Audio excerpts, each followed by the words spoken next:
প্রায় 2 ঘন্টা পর নিয়ন্ত্রণে খুলনা মেডিকেল কলেজ হাসপাতালের আগুন, আহত 5 জন।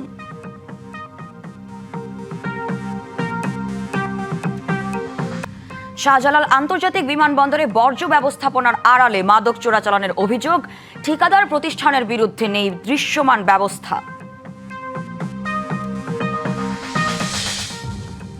হাম ও উপসর্গে আরও 11 শিশুর মৃত্যু, ঈদের ছুটিতে জরুরি বিভাগ, হাম ওয়ার্ড চালু রাখার নির্দেশনা স্বাস্থ্য অধিদপ্তরের।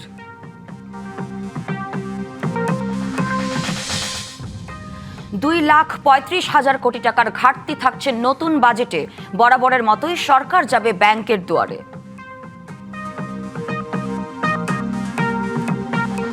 স্বাগত ডিবিসি সংবাদে। দেখছিলেন মার্কেন্টাইল ব্যাংক সংবাদ শিরোনাম, সাথে আছি সাদিয়া জাহান মিম। এবার জানাবো খবরের বিস্তারিত। প্রায় 2 ঘন্টা পর খুলনা মেডিকেল কলেজ হাসপাতালের আগুন নিয়ন্ত্রণে এসেছে। সকাল 6টার দিকে হাসপাতালের জরুরি বিভাগে আগুন লাগে। ফায়ার সার্ভিস জানায়, প্রথমে ফায়ার সার্ভিসের 5টি ইউনিট যায় ঘটনাস্থলে, পরে আরও 5টি ইউনিট কাজে যোগ দেয়। 10টি ইউনিটের চেষ্টায় প্রায় 2 ঘন্টা পর আগুন নিয়ন্ত্রণে আসে। তবে এই ঘটনায় 5 জন আহত হয়েছেন। আগুন লাগার পর হাসপাতালে পাইপ লাইনের অক্সিজেন সরবরাহ বন্ধ রাখা হয়েছে। এজন্য আইসিইউ ইউনিটের রোগীদের জন্য অন্য হাসপাতাল স্থানান্তর করা হয়েছে, রোগীদের সরিয়ে নেওয়া হয়েছে। বর্তমানে হাসপাতালে বিদ্যুৎ ও প্রাইভেট অক্সিজেন সরবরাহ বন্ধ রয়েছে।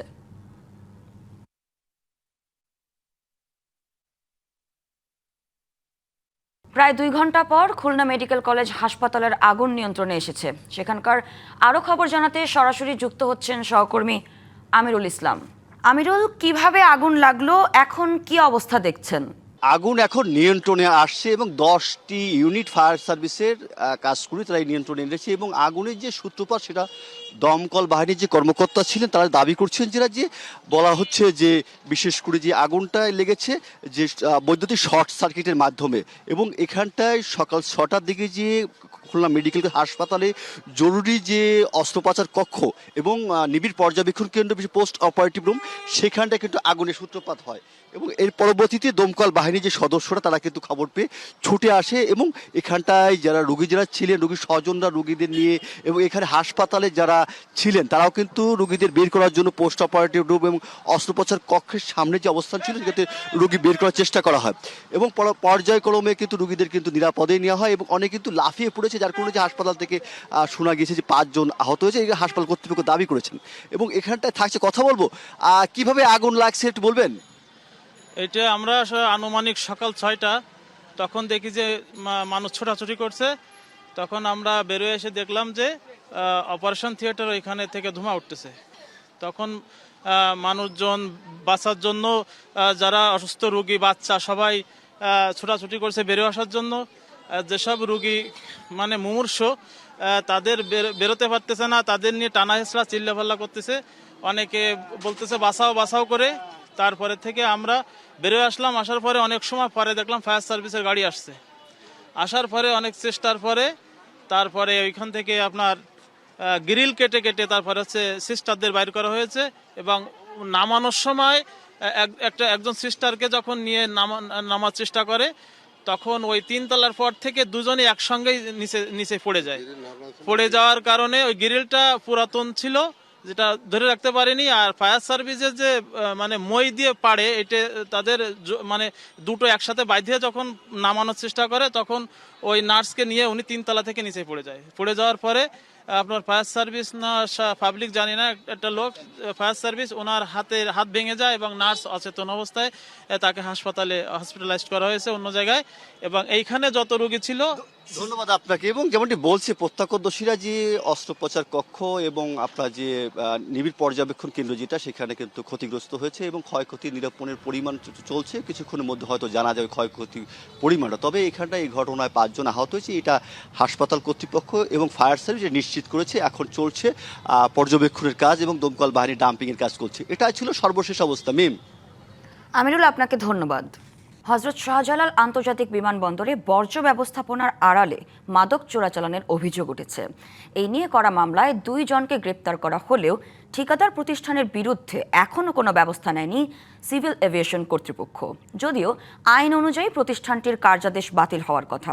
বর্জ্য অপসারণের জন্য পরিবেশ অধিদপ্তরের ছাড়পত্র ছাড়াই কিভাবে ঠিকাদার প্রতিষ্ঠান তুলি এন্টারপ্রাইজ কাজ পেল তাও জানা নেই বলে দাবি বিমানবন্দর কর্তৃপক্ষের।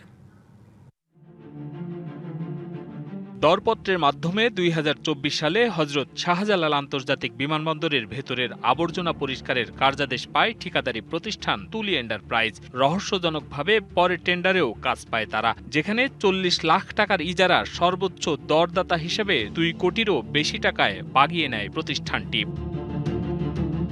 এখানেই শেষ নয়। গত 11 মে বর্জ্য বাইরে নিয়ে যাওয়ার সময় ট্রলির ভেতর থেকে এপিবিএন সদস্যরা বিদেশি মদসহ সেই প্রতিষ্ঠানের 2 কর্মীকে আটক করে। এ ধরনের অবৈধ কর্মকাণ্ডে শুরু হয় তোলপাড়। মামলা হয় বিমানবন্দর থানায়। বিষয়টি খতিয়ে দেখছে পুলিশ। এপিবিএন এর ওরা আবার এই ময়লা চেক করে তার কাছ থেকে বিদেশি মদ উদ্ধার করে। আমরা আবার এটা তদন্ত শুরু করি। তুলি এন্টারপ্রাইজের ওনাদের ওই যে ভিতরে ঢোকার যে ডি পাস, ময়লা কাজ করলে তো অবশ্যই ভিতরে যেতে হয়। তো ভিতরে ওই তুলি এন্টারপ্রাইজের যারা চাকরি করে আইডি কার্ড, ডি পাস এটা আমরা পেয়েছি। তারা ভিতরে যায় ময়লা আনে, এটা পেয়েছি। তাহলে আমরাও এখনও তদন্তাধীন আছে। অনেক কিছু ওনারা আমরা স্বীকার করছে। আমরা তদন্ত সাপেক্ষে এগুলো আমরা পরবর্তীতে হয়তো ইনশাল্লাহ ওই লাইনে আগাবো এবং পরবর্তীতে বিস্তারিত জানতে পারবে। পরিচ্ছন্নতার কাজের আড়ালে প্রতিষ্ঠানটির এমন বেআইনি কর্মকাণ্ডে প্রশ্ন উঠেছে বিভিন্ন মহলে। এ ব্যাপারে তুলি এন্টারপ্রাইজের সঙ্গে যোগাযোগের চেষ্টা করা হলে ক্যামেরার সামনে কথা বলতে রাজি হননি ঠিকাদার। দায় চাপান আটক 2 কর্মীর উপর। ভাই, একটু আপনার সাথে দেখা করতে চাচ্ছিলাম। তাহলে একটু ফোনেই জিজ্ঞাসা করি, সেটা হচ্ছে যে 11 তারিখে আপনার যে ময়লার যে কর্মী নিয়োগ করা এয়ারপোর্টে আপনার তাদের কাছে মদ পাওয়া যায়, এপিবিএন সেটা ধরে, যে আপনারা কি আসলে এটার সাথে যুক্ত? ওরা তো আমার কাজ করে দপ্তরের ভিতরে কি করতে গেলে আমি সাথে সাথে আমার আউট করে দিচ্ছি। এমন কর্মকাণ্ডে জড়ালেও নিয়ম অনুযায়ী প্রতিষ্ঠানটির কার্যাদেশ বাতিল হওয়ার কথা, কিন্তু এ নিয়ে যেন মাথা ব্যথা নেই সিভিল এভিয়েশন কর্তৃপক্ষের। এ বিষয়ে কথা হয় হযরত শাহজালাল আন্তর্জাতিক বিমানবন্দরের নির্বাহী পরিচালকের সঙ্গে। যারাটা হচ্ছে হলো টোটালি ডিল করে আমাদের ক্যাব সদর দপ্তর থেকে, বিবেচক সদর দপ্তর থেকে। কয়েকদিন আগে যে লিটারটা যেটা পাওয়া গেছে 2 জন সদস্যের কাছ থেকে, সেটার এখনো অফিসিয়াল চিঠিটা আমাদের কাছে আসেনি। লিখিত দলিলটা খুব সম্ভবত হেডকোয়ার্টারে গেলে সেখান থেকে তারা ওই অনুযায়ী ব্যবস্থা করে। স্বভাবতই প্রশ্ন জাগে তুলি এন্টারপ্রাইজ কোন প্রক্রিয়ায় কার্যাদেশ পেয়েছে। এমন প্রশ্নের উত্তর খুঁজতে গিয়ে সিভিল এভিয়েশন কর্তৃপক্ষের সাথে যোগাযোগ করা হলে মেলেনি আনুষ্ঠানিক কোনো বক্তব্য।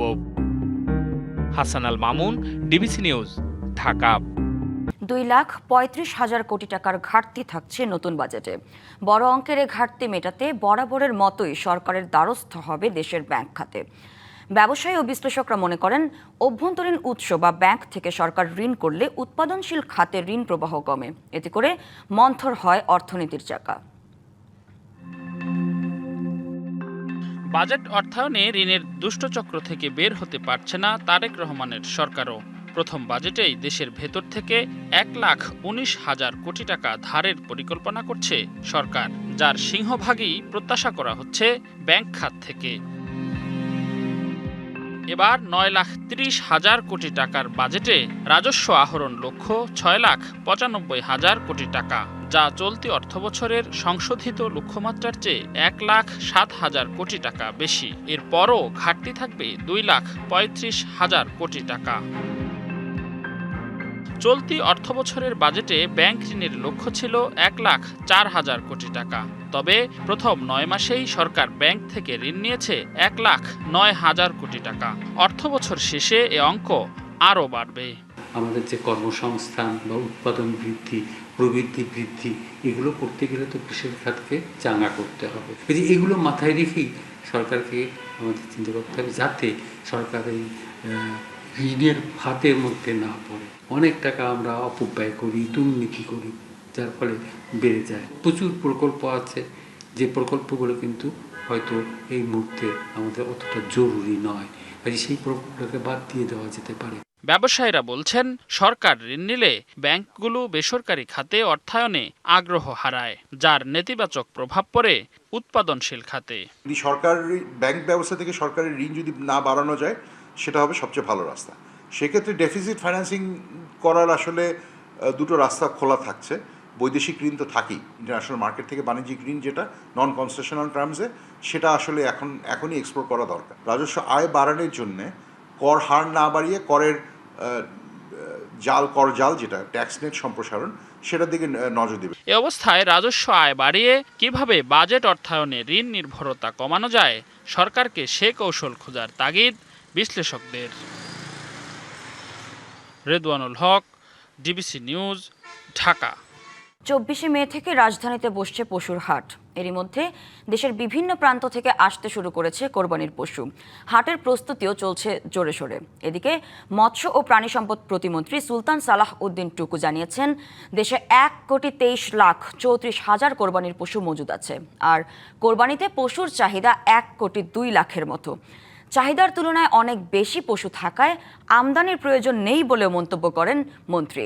ঢাকা বিশ্ববিদ্যালয়ের এক সেমিনারে তিনি এসব তথ্য জানান। বলেন, চোরাই পথে কোরবানির পশু আসা বন্ধে সর্বোচ্চ পদক্ষেপ নেওয়া হয়েছে। 1,23,34,000 প্রায় আমাদের গবাদি পশু মজুদ রয়েছে। আমাদের চাহিদা কিন্তু আছে 1,02,00,000। আমরা কিন্তু নির্দেশনা দিয়েছি যে বর্ডার এলাকায় কোনোভাবে যাতে এবার গবাদি পশু ওই পার থেকে না আসতে পারে, সেই ব্যাপারে সর্বোচ্চ পদক্ষেপ আমরা নিয়েছি। পটুয়াখালীর বাউফলে লোহালিয়া নদীর উপর সম্ভাব্য সেতু নির্মাণস্থল পরিদর্শনে গিয়ে নিজ দলের কর্মী সমর্থকদের অবরোধের মুখে পড়েন সড়ক পরিবহন ও সেতু মন্ত্রী শেখ রবিউল আলম। সড়কের মধ্যে প্রায় আধা ঘন্টা তিনি অবরুদ্ধ ছিলেন। এ সময় বিএনপি ও জামায়াত নেতাকর্মীদের মধ্যে হট্টগোল ও হাতাহাতির ঘটনা ঘটে। পরিস্থিতি উত্তপ্ত হয়ে উঠলে মন্ত্রী সভাস্থলে না গিয়ে ওই এলাকা ত্যাগ করেন। পটুয়াখালীর বাউফলে সেতুর সম্ভাব্যতা পরিদর্শনে এসে খোদ নিজ দলের কর্মী সমর্থকদের বিক্ষোভের মুখে মন্ত্রী শেখ রবিউল আলম। তার সাথে অবরুদ্ধ হয়ে পড়েন স্থানীয় এমপি আলতাফ হোসেন চৌধুরী, ডক্টর শফিকুল ইসলাম সহ সফরসঙ্গীরা। মন্ত্রীর আগমন ঘিরে লোহালিয়া নদীর বগা প্রান্তে সমাবেশের আয়োজন করেন পটুয়াখালী 2 আসনের জামায়াত এমপি ডক্টর শফিকুল ইসলাম মাসুদ। আর দুমকি প্রান্তে আরেকটি মঞ্চ বানায় সড়ক ও জনপথ বিভাগ। মঙ্গলবার দুপুরে বগা ফেরিঘাটের সভামঞ্চের দিকে যাচ্ছিলেন মন্ত্রী। এ সময় বিএনপির কর্মী সমর্থকেরা মঞ্চের ব্যানারে প্রধানমন্ত্রীর ছবি না থাকার প্রতিবাদে মন্ত্রীকে ঘিরে মিছিল করতে থাকেন।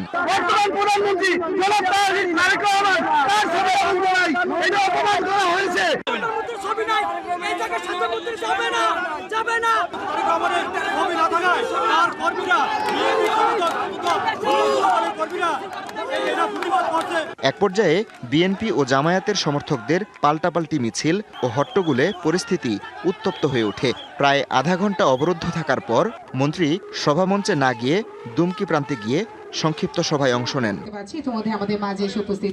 সেতুমন্ত্রী বলেন, চলতি বছরের শেষ দিকে অথবা আগামী বছরের শুরুতেই বগা সেতুর নির্মাণ কাজ শুরু করা সম্ভব হবে। আবিরা যখন টিভিতে একটা সাক্ষাৎকারে বলছে বগা সেতু আমি চাই এই এলাকার মানুষের জন্য, প্রাইম মিনিস্টার এই ভিডিওটি দেখেছেন, আমাকে সেন্ড করেছেন, দ্রুত করণীয় নির্ধারণ করতে বলেছেন। এই সেতুটি বাস্তবায়ন করবার ক্ষেত্রে বিস্তৃত নকশা চূড়ান্ত পর্যায়ে চায়না করে ফেলেছে। প্রধানমন্ত্রী তারেক রহমানের পক্ষ থেকে শিশু আদিবার হাতে উপহার সামগ্রীও তুলে দেন সড়কমন্ত্রী। DBC news desk. ভারতের নাগরিকত্ব সংশোধনী আইনে বাংলাদেশি, পাকিস্তানি ও আফগান সংখ্যালঘু আবেদনকারীদের জন্য আরও কঠোর নিয়ম জারি করল দেশটির স্বরাষ্ট্র মন্ত্রণালয়। এখন থেকে নাগরিকত্বের আবেদনের ক্ষেত্রে নিজ দেশের পাসপোর্ট সংক্রান্ত বিস্তারিত তথ্য জমা দেওয়া বাধ্যতামূলক করা হয়েছে। নাগরিকত্ব অনুমোদনের পর আগের ওই পাসপোর্টও ভারতীয় কর্তৃপক্ষের কাছে জমা দিতে হবে। সোমবার এক সরকারি গ্যাজেটে 2009 সালের নাগরিকত্ব বিধি সংশোধন করেছে ভারত।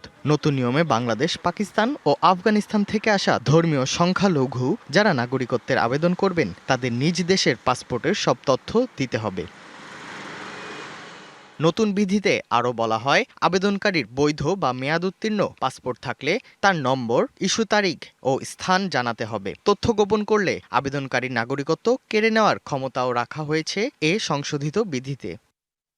শুধু ঘোষণাই নয়, নাগরিকত্ব পাওয়ার 15 দিনের মধ্যে ওই পাসপোর্ট ভারতীয় সংশ্লিষ্ট কর্তৃপক্ষের কাছে জমা দিতে হবে। ভারতে দ্বৈত নাগরিকত্ব রাখার নিয়ম না থাকাতেই মূলত এমন সিদ্ধান্ত নেওয়া হয়েছে বলে দাবি নয়াদিল্লির। পশ্চিমবঙ্গে প্রথমবার বিজেপি ক্ষমতায় আসার কিছুদিনের মধ্যেই এমন ঘোষণা দিল Bharat. Irteza Chowdhury, DBC news desk. 2 দিনের সফরে চীনের রাজধানী বেইজিংয়ে পৌঁছেছেন রাশিয়ার প্রেসিডেন্ট ভ্লাদিমির পুতিন। মঙ্গলবার রুশ প্রেসিডেন্ট পুতিনকে স্বাগত জানান চীনের পররাষ্ট্রমন্ত্রী ওয়াং ই। বুধবার পুতিনের সঙ্গে চীনের প্রেসিডেন্ট শি জিনপিংয়ের বৈঠক হওয়ার কথা রয়েছে। ধারণা করা হচ্ছে বৈঠকে নতুন জ্বালানি চুক্তি নিয়ে 2 দেশের মধ্যে আলোচনা হতে পারে। এর মধ্যে রয়েছে power of Siberia 2 gas pipeline প্রকল্প। এই পাইপলাইনের মাধ্যমে পশ্চিম সাইবেরিয়ার ইয়ামাল উপদ্বীপ থেকে চীনে গ্যাস সরবরাহ করা হবে। মার্কিন প্রেসিডেন্ট ডোনাল্ড ট্রাম্পের চীন সফরের 1 সপ্তাহের কম সময়ের মধ্যেই চীন সফরে এলেন প্রতিবেশী দেশের নেতা পুতিন। সংবাদে এই ছিল এখনকার মতো। ডিবিসি নিউজের সংবাদগুলো পড়তে ভিজিট করুন dbcnews.tv আর ভিজিট করুন ডিবিসির ফেসবুক পেজ এবং ইউটিউব চ্যানেল। ডিবিসির সঙ্গেই থাকুন।